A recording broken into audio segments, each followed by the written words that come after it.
Hello students, कैसे हैं आप सब लोग। उम्मीद करती हूँ सब अच्छे होंगे और स्वस्थ होंगे। मैं Meena Rana ICT virtual class में आपका स्वागत करती हूँ। स्टूडेंट्स, हम पढ़ रहे हैं क्लास 9 की हिंदी। तो हिंदी व्याकरण में हमने उपसर्ग और प्रत्यय पढ़ रहे थे, जिसमें हमने उपसर्गों को पढ़ा। उपसर्ग क्या होते हैं और उपसर्गों की क्या विशेषता होती है। इसके अलावा हिंदी के, संस्कृत के, उर्दू के और अंग्रेजी के उपसर्ग हमने पढ़े। अब यहाँ पर हमने कल की क्लास में प्रत्यय शुरू किया था। तो उपसर्ग जो है किसी मूल शब्द के आगे से लगाया जाता है, ठीक है। और प्रत्यय मूल शब्द के लास्ट में, यानी कि अंतिम इसके जो वर्ण होगा उसके बाद जो है आपका क्या लगाया जाता है, प्रत्यय लगाया जाता है, ठीक है। तो यहाँ पर जैसा कि आपको दिखाई भी दिया है, यहाँ पर आपको लिखा था डेफिनेशन, इसकी परिभाषा, कि जो शब्दांश शब्दों के अंत में जुड़कर अर्थ में परिवर्तन लाए उसे प्रत्यय कहलाते हुए क्या कहलाते हैं, प्रत्यय कहलाते हैं। अब देखिए अर्थ में क्या है, दूसरे अर्थ में शब्द निर्माण के लिए शब्दों के अंत में जो शब्दांश जोड़े जाते हैं उसे प्रत्यय कहते हैं। यानी कि किसी शब्द के निर्माण में या रचना में किसी शब्द के अंत में यदि कोई शब्दांश जोड़े जाते हैं तो उसको क्या कहा जाता है, उसको प्रत्यय कहा जाएगा। प्रत्यय दो शब्दों से मिलकर बना होता है, प्रति धन अय। प्रति का अर्थ होता है साथ में, पर बाद में, ठीक है ना। अब इसके बाद अय का अर्थ है चलने वाला, यानी कि इसमें क्या हो गया, इसका अर्थ क्या हो गया, साथ में पर बाद में चलने वाला। प्रत्यय उपसर्गों की तरह अविकारी शब्दांश होते हैं जो शब्दों के बाद में जोड़े जाते हैं, शब्दों के बाद में जोड़े जाते हैं, ठीक है ना। उपसर्ग आपके पहले जोड़े जाते थे। अब यहाँ पर हमने प्रत्यय देखिए, समाज धन एक। तो जैसे हम क्या करते थे, देखिए यहाँ पर एक नियम है कि जब आप कोई प्रत्यय जोड़ते हैं और उस पे एक प्रत्यय, ये संस्कृत के आपके प्रत्यय हैं।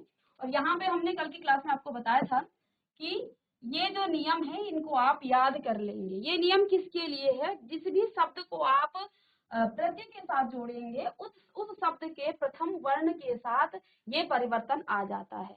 प्रथम वर्ण यदि उसमें अ का उच्चारण आ रहा है तो वहां पर आ की मात्रा आप लगा देंगे। यदि ई और ए की मात्रा आती है तो उसमें आई का उसमें परिवर्तन कर देते हैं। प्रथम वर्ण की बात हो रही है। जिस भी शब्द में आप प्रत्यय लगाते हैं उसके प्रथम वर्ण में होगा ये परिवर्तन। बाकी पीछे जो आप प्रत्यय लगाएंगे उसका तो वैसे जैसे हमने उपसर्ग में किया था वैसे ही यहाँ पर भी करेंगे, ठीक है। ऐसे देखिए मनस धन इक। तो यहाँ पर क्या कहा है, प्रथम वर्ण म, यानी कि अ का उच्चारण आया। हमने क्या किया, इस म को आ बना दिया। म को आ की मात्रा जो लगाएंगे उसमें तो हो जाएगा मा न। अब यहाँ पर इस सौ में एक की मात्रा तो क्या हो जाएगा, छोटी ई की मात्रा, तो मानसिक। ऐसे ही व्यवहार धन इक। तो यहाँ पर भी प्रथम वर्ण देखिए ये आधा वर्ण है तो इसके साथ तो नहीं लगेगा, इसलिए ये वाला वर्ण। तो य आपका अ का उच्चारण दे रहा है तो ये अ जो है आ में परिवर्तन हो जाएगा, यानी कि इसमें हम आ की मात्रा लगा देंगे। अब इसको छोड़िए, ये तो अ वाले हैं। अब यहाँ देखिए नीति, तो प्रथम वर्ण में बड़ी ई का उच्चारण आ रहा है। अब यहाँ देखिए नियम में बड़ी ई अगर हो तो उसे आई कर देते हैं, यानी कि पहले जब तक प्रत्यय नहीं जुड़ा था तब तक उसमें बड़ी ई की मात्रा थी। जैसे ही हम उसमें इक प्रत्यय जोड़ते हैं तो ये जो बड़ी ई की मात्रा है वो आई की मात्रा में परिवर्तित हो जाती है। तो देखिए नौ पर पहले बड़ी की मात्रा थी, लेकिन जैसे ही हमने प्रत्यय को जोड़ा तो इसमें आई की मात्रा लग गई तो हो गया नैतिक, ठीक है। ऐसे ही भूगोल धन इक, ठीक है। तो अब यहाँ पर देखिए बड़ी ऊ की मात्रा, बड़ी ऊ की मात्रा, बड़ी ऊ। तो यहाँ यदि हमने प्रथम वर्ण में बड़ा ऊ हो तो उसको औ किया जाता है। तो यहाँ भ में बड़ी ऊ की मात्रा है तो यहाँ पर आप क्या लिखेंगे, औ की मात्रा यहाँ पर लगा देंगे। ये प्रथम वर्ण के लिए। बाकी अंतिम वर्ण में जो आपका प्रत्यय जुड़ रहा है उसके लिए सभी के लिए बराबर नियम है। यानी कि यहाँ पर जैसे आपने क्या लिखा, मैं एक दो लिख करके आप दिखा दूं, समूह धन इक, इक, समूह धन इक। अब देखिए प्रथम वर्ण में अ का उच्चारण आ रहा है, प्रथम वर्ण में अ का उच्चारण। हमने नियम क्या पढ़े कि यदि अ का उच्चारण आए तो उसे आ कर देना है, आ की मात्रा लगा देनी है। तो अब यहाँ पर सौ का हो जाएगा सा। अब मुंह तो यहीं पे आएगा। अब अंतिम वर्ण के साथ ये क्या जुड़ जाता है, ये इसके साथ जुड़ जाता है। अब ये क्योंकि ई की मात्रा है तो मात्रा किस प्रकार से हो जाएगी, हिक, सामूहिक, ठीक है। ऐसे ही भूगोल के लिए भी यही काम हुआ, भूगोल लिखा हुआ था धन इक, ये इक प्रत्यय हम जोड़ रहे हैं यहाँ पर। अब भ में बड़ी ऊ की मात्रा, हमने नियम क्या पढ़ा, यदि प्रथम वर्ण में बड़ी ऊ की मात्रा है तो उसे क्या किया जाता है, औ की मात्रा लगा दी जाती है। तो बस नियम देखना है, बड़ी ऊ की मात्रा को औ की मात्रा, तो भ में औ की मात्रा आप लगा दीजिए, तो भ ग। अब इस अंतिम वर्ण के साथ इसकी मात्रा जुड़ेगी, ये लॉ है, लॉ में आप क्या करेंगे, छोटी ई की मात्रा जोड़ देंगे, तो क्या हो जाएगा, भौगोलिक। ठीक है, तो ये आपने पढ़ लिया। अब देखिए इसके बाद दूसरा प्रत्यय था ए। ठीक है, दूसरा प्रत्यय है आपका ए, प्रथम था इक। अब इसके लिए नियम क्या बताया था, ये तो हम पढ़ चुके थे दो, लेकिन फिर भी इसको रिवाइज कर रहे हैं। शब्द के अंतिम वर्ण के स्वर को हटाकर उसमें ए प्रत्यय जोड़ दिया जाता है। क्या कहा, स्वर के अंतिम शब्द के अंतिम वर्ण के स्वर को, यानी कि यदि अंतिम वर्ण में स्वर है तो उसको हटा देना है। स्वर का मतलब मात्रा से, आप सभी जानते हैं कि स्वर का मतलब उसकी मात्रा से, स्वरों को आप व्यंजनों के साथ लिखते नहीं हैं बल्कि उसको मात्रा के रूप में लिखा जाता है। तो जैसे यहाँ पर अग्नि है, 9 में छोटी ई की मात्रा लगी, यानी कि स्वर क्या है, इसमें छोटी ई की मात्रा लगी है, तो हमने क्या काम करना है, उसमें ए लगा देना है। ठीक है, ए लगा देना है। ए का मतलब भी क्या होता है, ए की मात्रा आप जानते हैं इस प्रकार से हो जाती है, ए की मात्रा ये हो जाती है। अब हमने फिर जो है एक प्रत्यय की तरह शब्द के प्रथम स्वर में परिवर्तन कर दिया जाता है। तो जैसे हमने ऊपर एक प्रत्यय के साथ क्या किया था, औ का आ कर दिया था, ई, और किसके लिए, ए के लिए हमने क्या किया था, तो अलग अलग परिवर्तन यहाँ पर हो जाएगा। तो यहाँ देखिए आप, औ के लिए औ का बन जाता है आ, तो इसलिए ये आ हो गया है, जैसे लिख लेंगे जिसको, अग्निधन एय, अग्निधन एय। तो क्या कहा, प्रथम स्वर में जैसे इक का परिवर्तन होता है ऐसे ही यहाँ पर भी होता है, तो अ का बन जाता है आ। ठीक है, अब इस अंतिम वर्ण में जो छोटी ई की मात्रा लगी हुई है इसको हमने क्या करना है, हटा देना है। तो आधा गौ को आप ऐसे ही लिखिए, इस 9 पे ए की मात्रा लगाएंगे, ए की मात्रा ऐसी हो जाती है, तो 9 पे ए की मात्रा और ए, इस प्रकार से इसका क्या हो गया है, ये एक ए प्रत्यय लगा। ऐसे ही गंगा में क्या लिखेंगे आप, जैसे गंगा था, गंगा धन ए, तो गंगा ये गौ है और इसमें अ का ही उच्चारण आ रहा है, स्वर क्या है इसमें, अ का उच्चारण आ रहा है, तो इसमें क्या लिखेंगे, गौ का हो जाएगा गंग, और इस अंतिम वर्ण को आप, अंतिम स्वर को आप विलुप्त कर देंगे, इसको हटा देंगे और ए की मात्रा लगा देंगे, तो गांगेय। ठीक है, इस प्रकार से आपका ई प्रत्यय भी सॉरी ए प्रत्यय भी लगता है। इसके बाद है ई प्रत्यय कैसे लगता है, ये हम जानेंगे यहाँ पर। तो भारतीय, देखिए ये है आपका, तो आ के लिए कोई नियम नहीं था, ई प्रत्यय लगाना है तो सभी जानते हैं इस तो के साथ अब बड़ी ई की मात्रा, तो यहाँ प्रथम वर्ण आपका जो है वही रहेगा क्योंकि इसमें कोई परिवर्तन नहीं, हमने पढ़ा है इसका नियम। तो मानव, ऐसे ही ई है तो मानवीय, तो ये आपके क्या हो गए हैं, प्रत्यय वाले शब्द। ये थे आपके कौन से प्रत्यय थे, ये आपके संस्कृत के प्रत्यय थे। ठीक है, नियम ये देखिए, नियम आपको ये देखने हैं। इसके बाद है आपका विदेशी प्रत्यय, विदेशी प्रत्यय। तो विदेशी प्रत्यय किस प्रकार से जोड़े जाते हैं, जादू धन गर, तो ये गर है, ये विदेशी प्रत्यय है।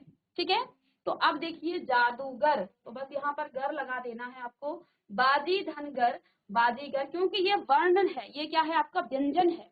ठीक है, मात्रा स्वर की लगती है, अब ये व्यंजन है तो व्यंजन को आप पूरा इस पे जोड़ देंगे, यदि स्वर होती तो स्वर की मात्रा जुड़ती, तो ये तो आपका व्यंजन है, तो ऐसे ही जादूगर और बाजीगर।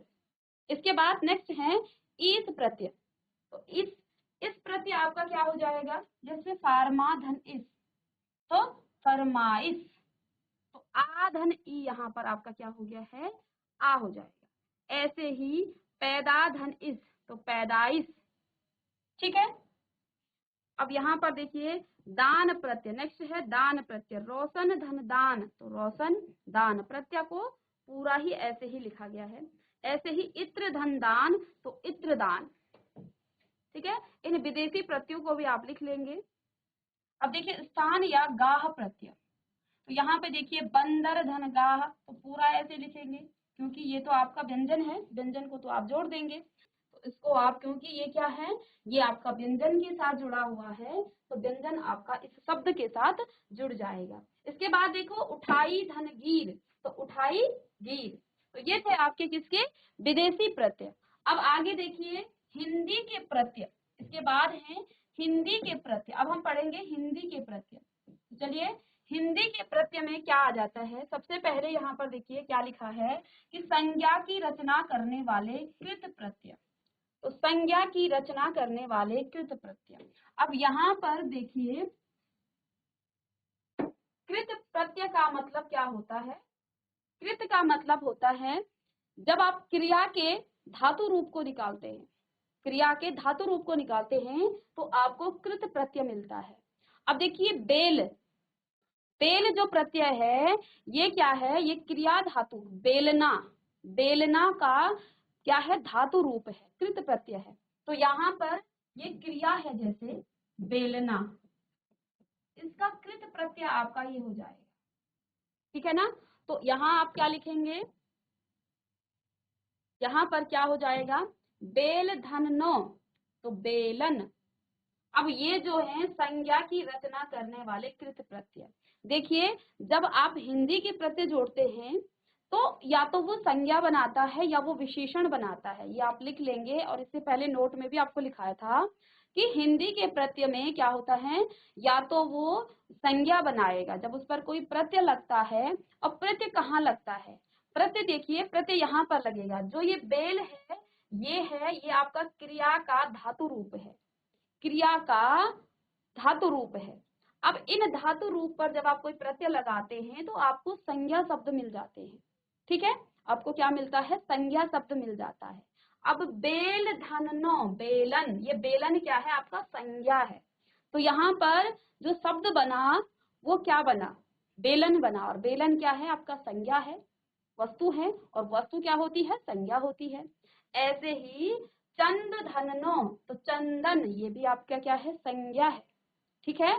इसके बाद आ प्रत्यय, इस पर आपने नौ प्रत्यय लगाया, किस पर, इस धातु रूप पर, क्रिया के धातु रूप पर, ठीक है। यहाँ पर आ प्रत्यय आप लगा रहे हैं, क्या लगा रहे हैं, आ प्रत्यय लगा रहे हैं। आ प्रत्यय लगाएंगे मेल धन आ, तो मेला, ठीक है। और जोड़ते कैसे हैं, लौ धन आ, क्या हो जाएगा, ला। ऐसे ही झूल धन आ, झूला। तो यहाँ पर ये क्या कर रहे हैं, ये आपका क्या बना रहे हैं, संज्ञा शब्द बना रहे हैं। तो दो चीजें बनती हैं, एक तो संज्ञा बन जाती है हिंदी के प्रत्यय जब आप जोड़ते हैं किसी शब्द पे, एक तो वो क्या बन जाता है, एक तो वो संज्ञा बनेगा, ठीक है, और दूसरा आपका क्या बनेगा, विशेषण बनेगा। तो दूसरा यहाँ पर क्या लिखा है कि विशेषण की रचना करने वाले कृत प्रत्यय। तो विशेषण की रचना करने वाले कृत प्रत्यय सबसे पहले है आलू, और छोटी ऊ की मात्रा यहाँ पर लगा है, दया धन आलू, ठीक है। तो दयालु, तो ये दयालु क्या है, आपका विशेषण है, ठीक है, विशेषण शब्द है दयालु। इसके बाद श्रद्धा धन आलू, श्रद्धालु। ऊ धन, ऊ प्रत्यय, बड़ी ऊ की मात्रा, ये भी प्रत्यय है। अब चाल धन ऊ, चालू, तो ये आपका विशेषण हो गया शब्द, ठीक है ना। इसके बाद दूसरा है यहाँ पर डा,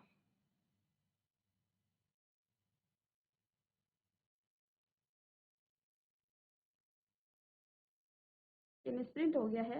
अब हम हिंदी के प्रत्यय भेदों को विस्तार पूर्वक जानेंगे। मानव धनता, ये हो जाएगा आपका मानवता, और यहाँ पर इसको डिटेल में आप लिख लेंगे। ऐसे ही अच्छा धन आई प्रत्यय लगा तो अच्छाई, ऐसे अपना धनपन, अपनापन, एक धनता, एकता।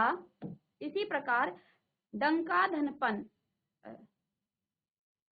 ये कुछ शब्द इसमें मिसप्रिंट है तो मैं इनको, ये नहीं है। मम धनता, ममता, अपना धनपन, अपनत्व, अपनापन होगा यहाँ पर, ठीक है। अपनापन,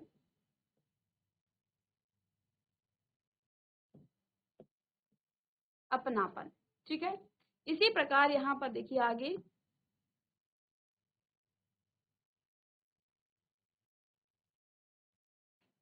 अक। तो अक जो प्रत्यय है उससे आपके कौन कौन से शब्द बनते हैं? लेखक, नायक, गायक, पाठक। अब आपको प्रश्न किस प्रकार से आते हैं, ये तो हमने अभी तक नियम पढ़े हैं मोटे मोटे। प्रश्न आपको किस प्रकार से पूछे जाएंगे? आपको इस प्रकार के आपको शब्द दिए जाएंगे और आपको बताना होगा कि इनमें से आपको प्रत्यय ढूंढना है, प्रत्यय को निकालना है कि कौन सा प्रत्यय है इस शब्द में कौन सा प्रत्यय है। ठीक है, तो देखिए लेखक, लेखक, तो अक प्रत्यय, अक्कड़, लक्कड़, घुमक्कड़, पियक्कड़, ये जो है अक्कड़ प्रत्यय से मिलकर बने हुए शब्द हैं। आक, तैराक, लड़ाकू या लड़ाक, ऐसे ही आलू, झगड़ालू, आकू, लड़ाकू, कृपालू। कुछ शब्द यहाँ पर थोड़ा सा मिसप्रिंट हुए हैं, इनको आप, जैसे यहाँ पर लड़ाकू है, ठीक है। औना, बिछौना, खिलौना। ना, सूंघना, पढ़ना, खाना। नी, सूंधनी, छलनी, गा, गाना। तो ये शब्द हैं। आ, भटका, भूला, झूला, ये आ प्रत्यय से बनने वाले आपके शब्द हैं। ऐसे ही ऊ, झाड़ू, बड़ी ई, रेती, फांसी, भारी, धुलाई। नौ, बेलन, झाड़न और बंधन, ये जो है 9 प्रत्यय से मिलकर बने आपके शब्द हैं। ऐसे ही अन, लेखन, पठन, गमन, मनन, मिलन, ये शब्द आपके अन प्रत्यय से मिलकर बने हैं। अब ये शब्दों को आपको देखना है कि किस प्रकार से इनके प्रत्यय निकलते हैं। तो यहाँ से देखिए, ती, गति, रति, मति। ठीक है, तो जब आप पढ़ेंगे तो आपको फिर देखते ही शब्दों को देख कर के उनके प्रत्यय के बारे में पता चल जाएगा। ठीक है, जय, तो अ प्रत्यय से मिलकर बना है ये। आवा, तो भुलावा, छलावा, दिखावा। बहता, चलता, ये सब जो है आवा। या, खोया, बोया। आ, सूखा, भूला। ठीक है, और ये शब्द जो है किससे मिलके बने हैं? अब इसका दूसरा है बैठा, वाता, तो डूबता, बहता। ठीक है, इसको, ये अलग है, बैठा अलग है और वाता अलग है, इसको मैं काट करके, ठीक है, बैठा तक है ये। या शब्द में खाया और बोया। आ शब्द में सूखा और सूखा में आपका बड़ी ई की मात्रा आएगी। ठीक है, भूला और बैठा। ठीक है, ना में दौड़ना, सोना, कर, जाकर, देख कर, जुआ, ये गलत है, सॉरी, जुआ, धन, आरी, तो जुआरी ये अलग शब्द हैं, इनको थोड़ा सा आप, जुआ ये इसका होगा ऊपर वाले का, जुआ, जुआ, धन, आरी। ठीक है, तो इसको काट ही दीजिए आप। इसके बाद पान, धन, वाला, पान वाला, तो शब्द बनाए हैं यहाँ अलग अलग। ऐसे ही पालन, धनहार, पालनहार, चित्र, धनकार, चित्रकार, तो ये शब्द किसके बने हुए हैं?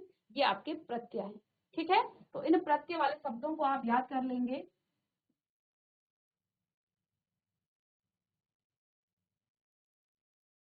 यहाँ पर कुछ और हिंदी के प्रत्यय लिखे हुए हैं, इनको भी आप देख लेंगे। जैसे बुलाव, धन, आ, तो बुलावा। ऐसे ही ऊंचा, धन, आई, तो ऊंचाई। ऐसे ही चौड़ा, धन, आन, चौड़ान। अपना, धन, आयत, अपनायत। ऐसे ही छूट, धन, आरा, छुटकारा। उन शब्दों को भी लिख लीजिएगा। साथ ही साथ नाना, धन, हाल, ननिहाल। ठीक है, ससुर, धन, आल, ससुराल। चाचा, धन, एरा, चचेरा। तो इन शब्दों को, सभी शब्दों को आप लिख लेंगे, ये आपके हिंदी के प्रत्यय हैं।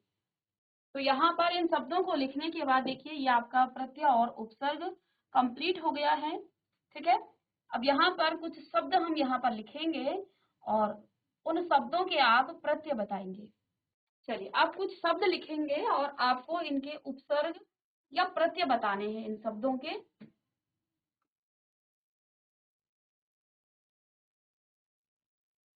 अब जैसे यहाँ पर आपको क्या बताना है, प्रश्न किस प्रकार से पूछे जाते हैं। निम्न शब्दों के, तो पहले हमने उपसर्ग पढ़े थे तो उपसर्ग पढ़ेंगे। निम्न शब्दों के उपसर्ग बताइए, उपसर्ग बताइए। ठीक है, अब देखिए एक शब्द मैं यहाँ पर लिखूं, अपमान। ठीक है, ये है आपका अपमान।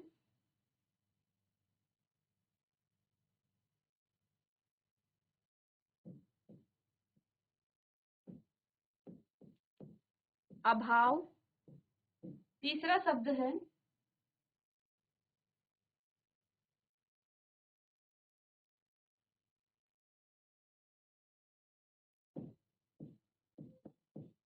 अनुशासन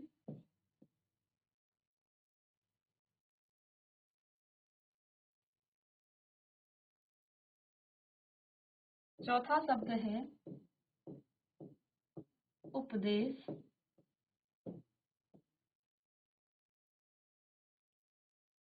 तो प्रत्यय और उपसर्ग आप पढ़ चुके हैं। उपदेश,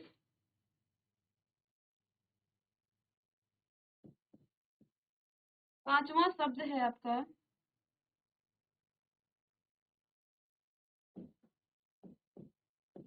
अधजला। अब आपको करना क्या है, आपको इन शब्दों के, इनमें आपको बताना है कि कौन सा उपसर्ग है। ठीक है, आपको इन शब्दों में क्या बताना है कि कौन सा उपसर्ग है। तो हमने उपसर्ग में क्या कहा था, जब भी आपको उपसर्ग निकालना हो तो आप मूल शब्द पर फोकस करेंगे। आपको उस शब्द से मूल शब्द निकालना है, और मूल शब्द कैसा होना चाहिए, एक सार्थक होना चाहिए, यानी कि जिसका कोई अर्थ हो। तो यहाँ पर देखिए, जब आप अपमान की बात कर रहे हैं, अपमान, और उपसर्ग आप जानते हैं आगे से लगा होता है। तो यहाँ से देखिए, पमान तो कोई शब्द नहीं है। यदि मैं इन दोनों को निकाल दूं, मान को अलग कर दूं, तो किस किस से मिलकर बना होता है, अपधन मान। और मान का कोई अपना अर्थ है, यानी कि यहाँ पर उपसर्ग कौन सा है, अप उपसर्ग है इसमें। इसी प्रकार यदि आप बात करें दूसरे की उत्तर में, ठीक है, दूसरा क्या है, अभाव। तो आपने मूल शब्द निकालना है। तो यदि मैं अ को अलग कर दूं, धन भाव, तो क्या हो जाएगा, अभाव, यानी कि उपसर्ग आपका अ आ गया है। ठीक है, इसी प्रकार से यहाँ पर क्या लिखा है, अनुशासन। तो अनुशासन, तो शब्द आपका यहाँ से देखिए आपको दिख ही रहा है, शासन को अलग निकाल देंगे तो अनु आपका धन शासन। ऐसे प्रश्न पूछे जाते हैं। ये है आपका क्या, ये आपका प्रत्यय है, सॉरी उपसर्ग है। कौन सा, अनु। ऐसे ही यदि आप उपदेश में से मूल शब्द को निकाल दें तो आपको आपका क्या मिल जाएगा, उपसर्ग मिल जाएगा। तो उपधन देश, तो देश आपका एक सार्थक शब्द है, और उप आपका एक क्या है, उप आपका क्या हो जाएगा, उपसर्ग हो जाएगा। ऐसे ही अधजला, तो अधजले को यदि आप अलग करें, अधजला, तो अधजले को अलग करेंगे तो जला एक शब्द है जिसका कोई अर्थ है, तो अध को अलग करेंगे तो अध आपका क्या हो जाएगा, यहाँ पर उपसर्ग हो जाएगा। ठीक है, इसी प्रकार के प्रश्न आते हैं प्रत्यय और उपसर्ग से। और नेक्स्ट क्लास में हम इसके और उदाहरण और एक्सरसाइज के क्वेश्चन करेंगे। तो मिलते हैं नेक्स्ट लेक्चर में, तब तक के लिए थैंक यू।